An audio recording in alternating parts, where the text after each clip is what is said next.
Chers collègues, bonjour. Donc, j'ai le plaisir à vous faire une revue rapide de la place des récepteurs à l'endothéline dans l'hypertension artérielle. Je n'ai pas de lien d'intérêt en rapport avec cette présentation. Et vous savez que l'endothéline est un peptide d'origine essentiellement endothéliale. C'est le plus puissant vasoconstricteur chez les mammifères et donc chez l'homme. Ce peptide agit sur les cellules musculaires lisses sous-jacentes à l'endothélium en stimulant essentiellement le récepteur de type A, ETA, mais vous voyez qu'il existe aussi un récepteur ETB. Dans la cellule musculaire lisse, ces récepteurs sont responsables d'une vasoconstriction et éventuellement d'effets de remodelage fibrosant et inflammatoire. Le récepteur ETB est également présent sur les cellules endothéliales où il exerce une fonction vasodilatatrice modérée et surtout un effet de clairance, une fonction de clairance notamment dans le lit pulmonaire.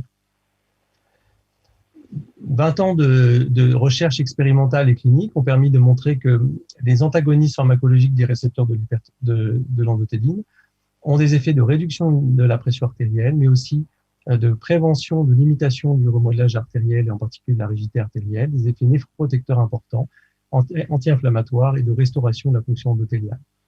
Il existe également des effets tératogéniques, notamment lors de la première partie de la grossesse, et des effets communs fréquents chez les patients de rétention hydrosodée qui nécessitent une surveillance particulière chez les sujets à risque de décompensation cardiaque en particulier. J'ai extrait de la littérature ce travail récent, par exemple, publié l'an dernier, qui montre une propriété intéressante du blocage des récepteurs d'endothéline. En effet, par exemple, l'aprocitentane, qui est un antirécepteur mixte des récepteurs ETA-ETB, injecté de manière aiguë unique à DERA, SHR ou Docacel, exerce un effet antihypertenseur et celui-ci est synergique lorsqu'il est rajouté au vasaltan, donc un anti-AT1 ou bien à l'énalapril pour ce que vous voyez en bas. Et cet effet de synergie est la courbe en noir que vous voyez sur les 4 panneaux, qui est en dessous de la zone grisée qui représente l'effet additif attendu. Dans la perspective du traitement des hypertensions artérielles résistantes ou difficiles à traiter, cette synergie est intéressante. En revanche, c'est simplement un effet additif qui a été observé chez Laura Docacel ici, lorsque l'anti-endothéline est combiné à un inhibiteur 4-cycle. Donc ici aussi, la deuxième leçon de ce travail, c'est que l'effet antihypertenseur de la combinaison aprocitentane et bloqueur du système rénine-angiotensin est observé dans 2 types d'hypertension artérielle mécanistiquement distincts, une à rénine haute, le RA-SHR, une à rénine très basse, le RA-Docacel, avec une néphrectomie éventuelle. 10 ans après la découverte de l'endothéline, le bosantan, le premier antagoniste, a pu démontrer un effet antihypertenseur dose-dépendant chez les patients présentant une HTA modérée. Vous voyez qu'en monothérapie, l'effet antihypertenseur était comparable à 20 mg d'énalapril au bout de 4 semaines. C'est une propriété intéressante observée à l'époque, c'était l'absence de modification du rythme cardiaque, du système nerveux sympathique autonome et du système rénine-angiotensin avec ce traitement. Mais il a fallu attendre plus d'une dizaine d'années pour que un autre antagoniste, ici le daruzentane, plutôt sélectif du récepteur de type A, soit évalué chez des patients catalogués, classés comme ayant une hypertension artérielle résistante. Dans l'essai de phase 3 Dorado AC, pendant 14 semaines, un effet dose du daruzentane était évalué versus placebo ou un agoniste alpha, la guaifencine, chez quasiment 850 patients, vous voyez. Les patients enrôlés dans l'essai présentaient des caractéristiques que l'on observe en pratique courante dans ce type d'hypertension artérielle difficile à traiter. Les patients présentaient une hypertension malgré une bithérapie diurétique IEC ou Zartan. C'était des volontés des patients diabétiques obèses avec une prévalence importante de la maladie rénale chronique. Les résultats principaux de cet essai, vous voyez, démontrent un effet antihypertenseur très significatif de la guanfacine dès la 2e semaine de traitement, prolongé 14 semaines. Mais vous voyez que finalement, le placebo a eu un effet inattendu, qui a fortement nui à cet essai, puisque à 14 semaines, les patients sous placebo avaient une pression artérielle abaissée également, ce qui suggère que, premièrement, ce n'étaient pas des patients réellement résistants. Il y avait eu une meilleure compliance et ou des ajustements thérapeutiques pendant l'essai. Et donc, ce qui limitait la conclusion de cet essai. Le critère de jugement ici était la pression artérielle systolique à 14 semaines comparée à l'initiation du traitement en cabinet médical. Et pourtant, avec une autre façon de mesurer la pression artérielle en ambulatoire, le darolutamide exerçait bien un effet antihypertenseur systolo-diastolique. L'an dernier, l'essai SONAR de phase 3 apportait des résultats très intéressants en termes de néphroprotection conférée par cet antagoniste des récepteurs ETA. Après une phase d'exclusion des patients à risque de décompensation cardiaque par rétention hydrosodée, et une phase d'enrichissement donc des patients répondants, cet essai au design original a permis d'évaluer pendant 48 semaines l'action de l'atrasentan versus placebo sur le doublement de la créatinine sérique ou la survenue d'une maladie rénale terminale. Et cet essai, bien que interrompu prématurément par le promoteur, parce que l'incidence des événements était moindre qu'attendu, a pourtant atteint ses objectifs, et ce qui a valu une publication dans le Lancet. Vous voyez que les aspects de néphroprotection, une réduction d'un hazard ratio de quasiment 40% du risque de doubler la créatinine sérique, une diminution aussi de la progression de la maladie rénale chronique mesurée par le DLG estimé, sont très importants.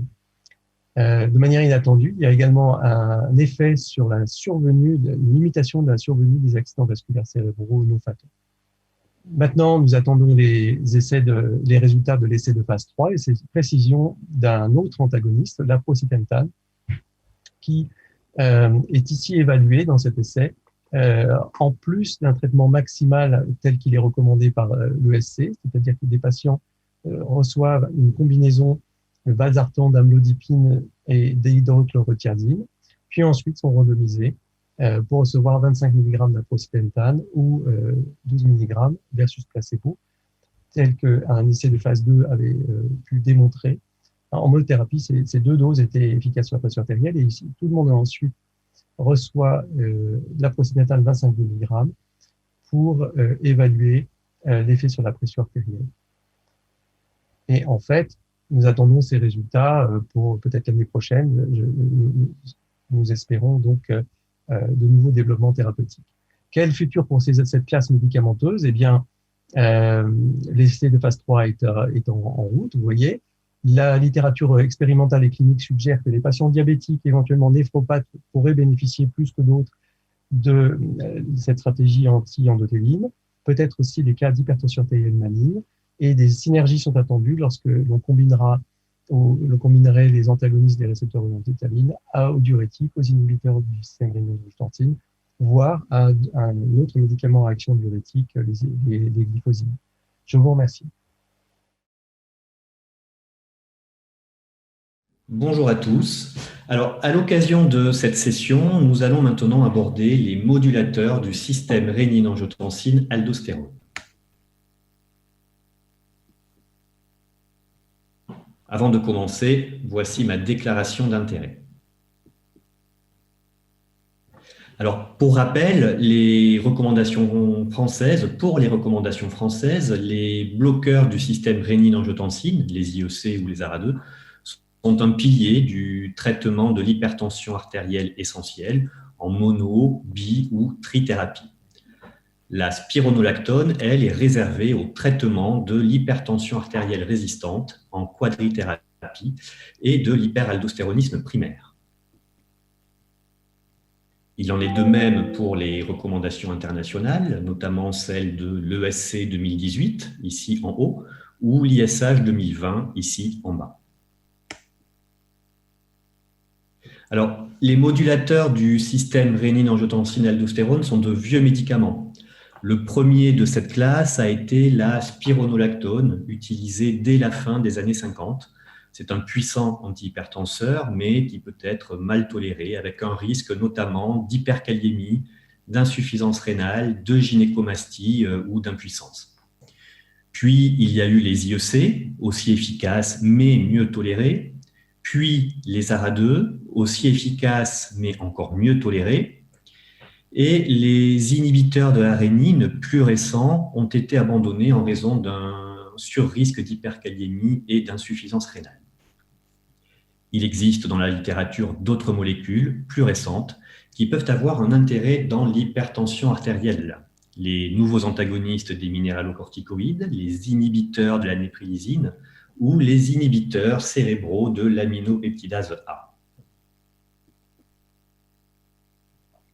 Alors, il existe déjà un nouvel antagoniste des récepteurs aux minéralocorticoïdes qui est disponible, c'est l'éplérénone. L'éplérénone est plus sélective que la spironolactone, qui interfère donc moins avec les récepteurs à la progestérone et à la testostérone, et elle n'induit pas d'impuissance, de gynécomastie, de douleurs mammaires ou d'irrégularité de cycle menstruel. Elle semble aussi efficace que la spironolactone dans le contrôle tensionnel de l'hypertension artérielle, ici à gauche, ou de l'hyperaldostéronisme primaire, ici à droite. Et comme la spironolactone, elle est associée à un surrisque d'hyperkaliémie et de dégradation de la fonction rénale, mais avec un coût plus élevé. Et donc finalement, contrairement à son indication dans l'insuffisance cardiaque, l'éplérénone n'a pas d'AMM dans le traitement de l'hypertension artérielle, que ce soit en France ou dans de nombreux pays. Il existe également de manière plus récente l'hexaxérénone qui, comme l'éplérénone, est plus spécifique des récepteurs minéralocorticoïdes, mais avec une demi-vie plus longue. Elle est aussi efficace que l'éplérénone, aussi tolérée, mais elle n'est actuellement disponible et autorisée qu'au Japon. Il n'y a pas encore, d'ailleurs, d'études de morbimortalité de cette molécule disponible actuellement. Enfin, pour information, un autre antagoniste spécifique des minéralocorticoïdes est en développement, la finérénone, mais uniquement dans l'insuffisance cardiaque et la néphropathie diabétique et pas dans l'hypertension. Donc finalement, en ce qui concerne les antagonistes des récepteurs aux minéralocorticoïdes, il n'y a rien de vraiment nouveau actuellement. Une autre voie interagissant avec le système rénine-angiotensine est celle des inhibiteurs de la néprilysine. La néprilysine, c'est une peptidase qui dégrade les facteurs natriurétiques, qui diminue la vasodilatation, la sécrétion de sodium et donc qui augmente la pression artérielle. L'inhibition de cette néprilysine a l'effet inverse et diminue donc la pression sanguine artérielle.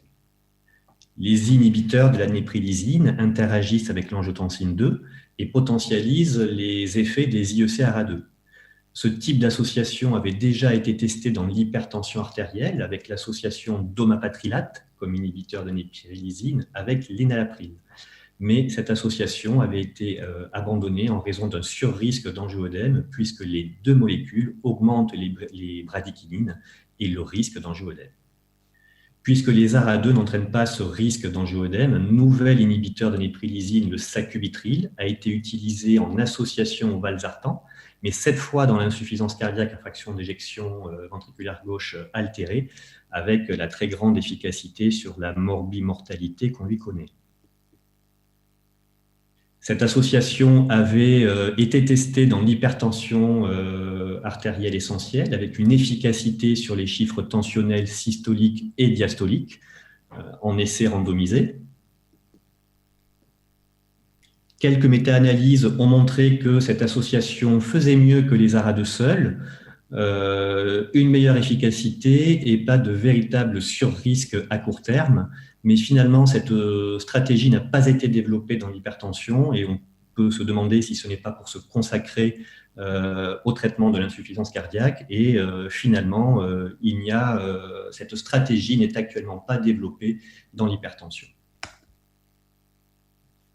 Enfin, une nouvelle stratégie potentielle est en cours d'exploration, c'est celle de l'aminopeptidase A cérébrale qui participe à la dégradation de l'angiotensine 2 cérébrale en angiotensine 3 cérébrale. Il a été démontré chez le rat que l'inhibition de cette aminopeptidase A entraînait une diminution de l'angiotensine 3 et donc une diminution de la tension artérielle. Des essais de phase 2 chez l'homme ont été réalisés et sont encourageants et ils montrent qu'un inhibiteur de cette aminopeptidase A cérébrale, le firibasta, semble diminuer la pression sanguine artérielle systolique et diastolique Alors, on ne connaît pas très bien le mécanisme qui permet cette action. Ça n'interagit pas avec la fréquence cardiaque, ça n'interagit pas avec les hormones de type rénine, aldostérone ou cortisol. Et donc, il se pourrait que ça passe par d'autres mécanismes que l'on ne connaît pas très bien. Toujours est-il qu'un essai de phase 3 est en cours et qu'on espère de bons résultats. Alors, en conclusion, il n'existe pas aujourd'hui de nouveaux modulateurs du système rénine-angiotensin-aldostérone disponibles ou ayant une AMM dans le traitement de l'hypertension artérielle, en tout cas pas en France et pas dans la plupart des pays. Quelques nouvelles molécules sont en revanche à l'essai. En 2021, les IEC et les ARA2 sont donc toujours un pilier du traitement de l'hypertension artérielle essentielle et l'aspironolactone un pilier du traitement de l'hypertension artérielle résistante et de l'hyperaldostéronisme primaire. Je vous remercie. Bonjour, je suis Michel Azizi, responsable de l'unité d'hypertension artérielle à l'hôpital européen Georges Pompidou, et j'ai le plaisir de vous parler de la dénervation rénale pour le traitement de l'hypertension artérielle et de la prévention de la fibrillation atriale. Cette diapositive vous montre mes liens d'intérêt. Où en sommes-nous aujourd'hui en ce qui concerne la dénervation rénale dans le traitement de l'hypertension artérielle? Nous avons 10 à 11 ans d'évolution depuis le premier essai Simplicity HTN1, qui est la première étude réalisée chez l'homme, suivi de Simplicity HTN3, premier essai randomisé contre intervention factice n'a montré aucun effet bénéfique. Enfin, l'essai français d'ENER-HTN qui montre que la pression artérielle est réduite de façon raisonnable par la dénervation rénale, ce qui a permis d'ouvrir à nouveau de nouveaux essais, soit sans médicaments antihypertenseurs chez des patients avec une hypertension modérée, Spiral, OFF-MED et Radiance Solo, soit alors avec des patients sous médicaments antihypertenseurs avec un contrôle des traitements, et enfin le registre Simplicity.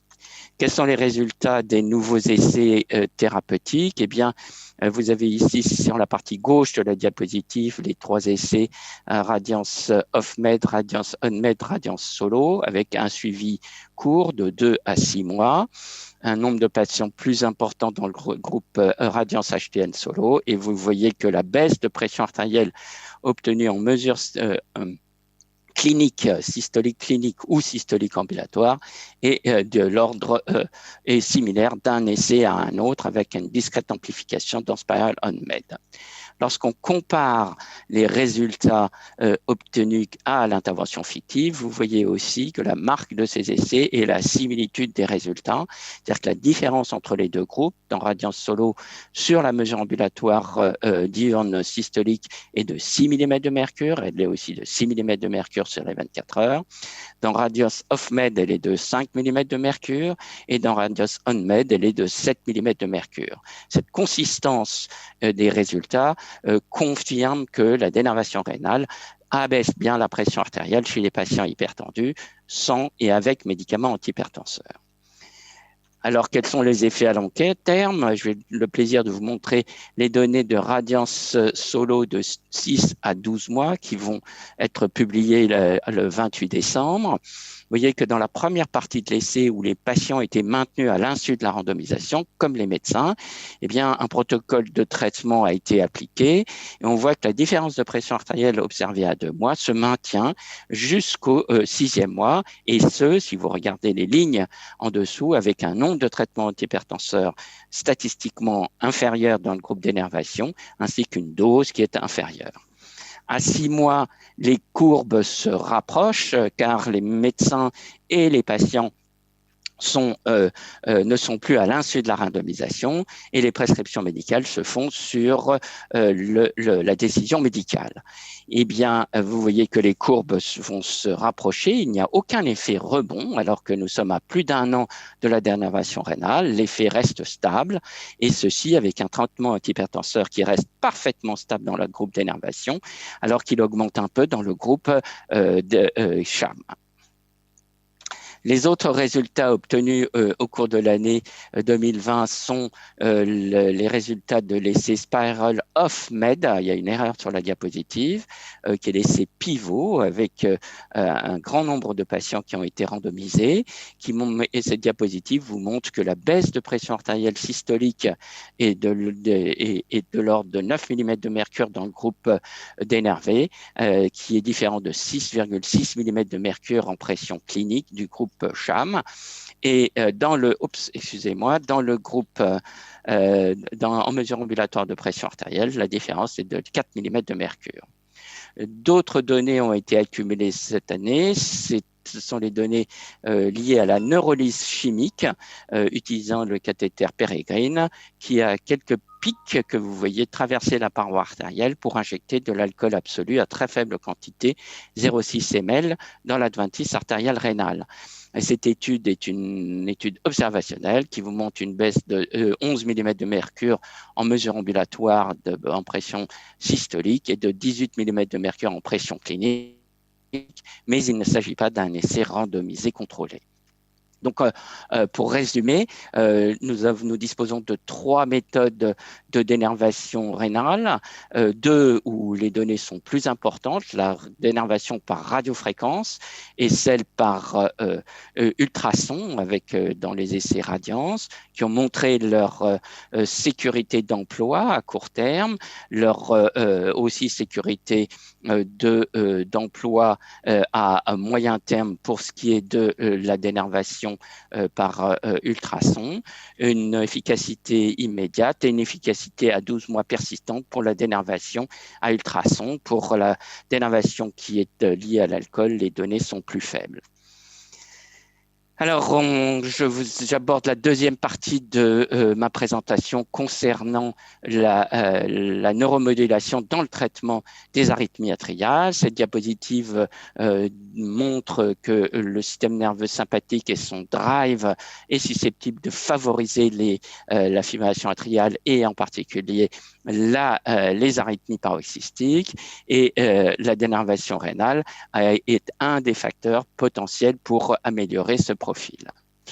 Ceci a été étudié surtout dans l'essai ERADICATE-AF, où 300 patients avec hypertension artérielle et une fibrillation atriale paroxystique ont été randomisés un pour un seul, soit une cryoablation avec une dénervation rénale par radiofréquence, avec les traitements antiarythmiques qui devaient arrêter dans 1-3 mois après ablation. Voici les résultats de l'essai. Qui montre ici, comme vous le voyez sur la récurrence de fibrillation atriale, de flotteur ou de tachycardie. Eh bien, celle-ci est réduite dans le groupe avec dénervation rénale, avec 72% des patients qui n'ont pas de récurrence, contre 56% des patients qui ont une récurrence lorsqu'ils ont une ablation atriale seule.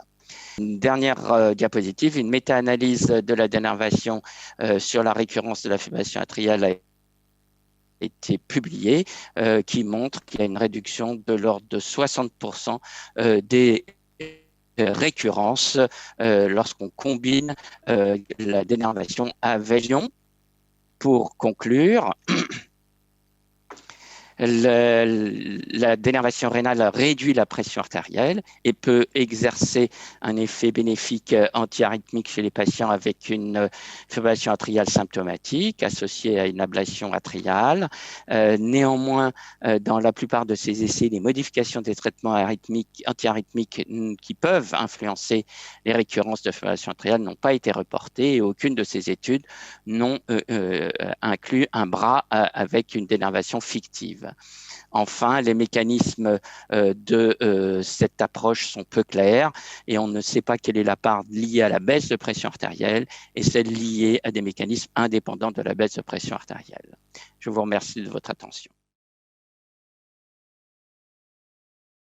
Bonjour à tous, je vais vous présenter aujourd'hui une mise au point sur la barostimulation dans l'hypertension artérielle. Le but de la barostimulation est d'activer l'arc baroréflexe, notamment le système parasympathique, et de baisser la pression artérielle.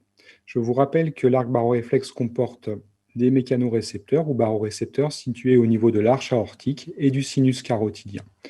Ils vont transformer le signal de pression en un flux électrique qui va passer soit par le 10, soit par le nerf de Herring, puis le 9, pour rejoindre le système nerveux central.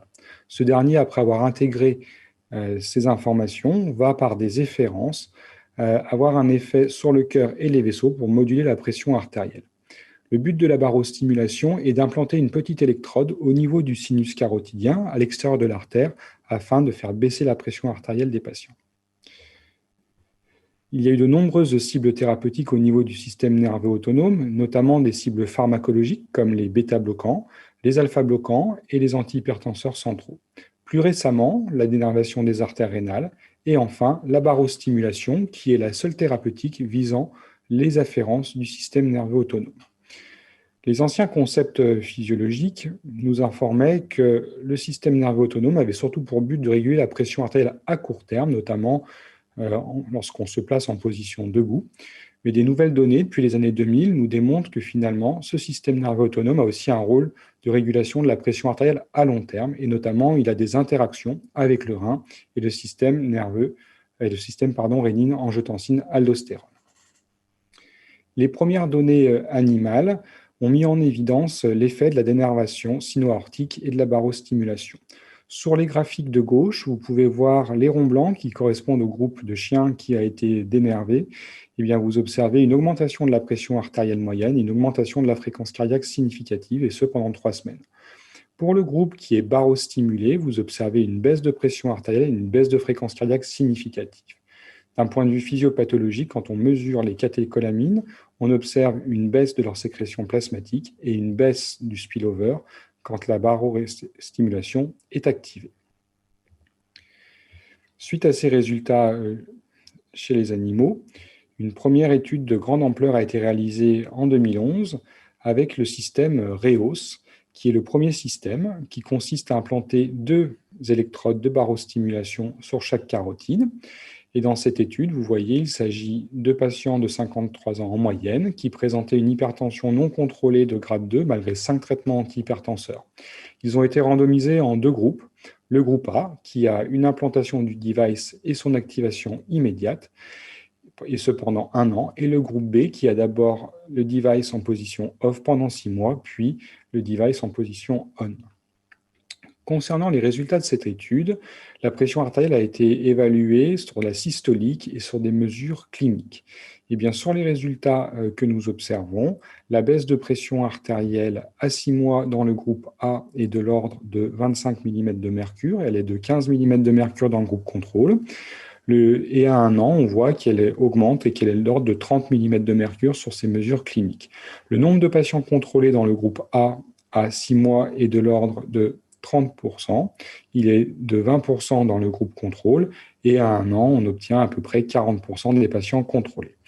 Malgré cette efficacité clinique, il y avait une alerte sur la sécurité de la procédure, puisque 25% des patients ont eu des événements indésirables relativement sévères, et par contre, 76% des cas ont été complètement réversibles. Donc ces premières données nous montrent que la sécurité est insuffisante, mais qu'il y a potentiellement une efficacité sur les mesures cliniques.